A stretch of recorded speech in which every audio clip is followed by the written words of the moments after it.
అంటే చేస్తున్నావు అంటే ఎవరు తీసుకోవట్లే. నాకు కూడా అలాగే. చా. అంటే if I do a film Narasimha Naidu లాగా ఉండాలి కదా, రానా నాయుడు లా ఉండకూడదు కదా. అది సినిమా కాదక్క, అది షో. షోలో ఏదన్నా చేసుకోవచ్చు అని అందరూ చెప్పారు. అది మీ ఫ్యామిలీ మ్యాన్ చూసే నేర్చుకున్నా. ఇది ఎందుకు అలా మాట్లాడుతున్నారు తెలుసా? నువ్వు మాట్లాడుతున్నావా? ప్లీజ్ నాకు ఒక డైలాగ్ ఇచ్చారు, వేసేస్తా ఆగండి. టాలీవుడ్ లో ఉన్నంత వరకు ఆవిడ సమంత రూత్ ప్రభుగా ఉన్నారు. ఇప్పుడు బాలీవుడ్ కదా, సమంత రూడ్ ప్రభు అంట. గురు నేను చిన్నప్పటి నుంచి రూత్ అనే రూత్లెస్ ప్రభు ఇది. So first time congratulations on all the big achievements. Thank you. So కాదు, కామెడీ శామ్ ఏమైంది? Comedy Sam controversial Sam.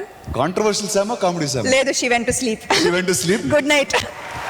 ఇప్పుడు సమంత గారు ఇందాక నుంచి చూస్తున్నారు కదా కూర్చుని, చాలాసేపటి నుంచి. మా ఇద్దరు హోస్టింగ్ ఎలా అనిపిస్తాను దాని గురించి అరే ఎందుకురా మన సెల్ఫ్ బాగా మాట్లాడమందాం.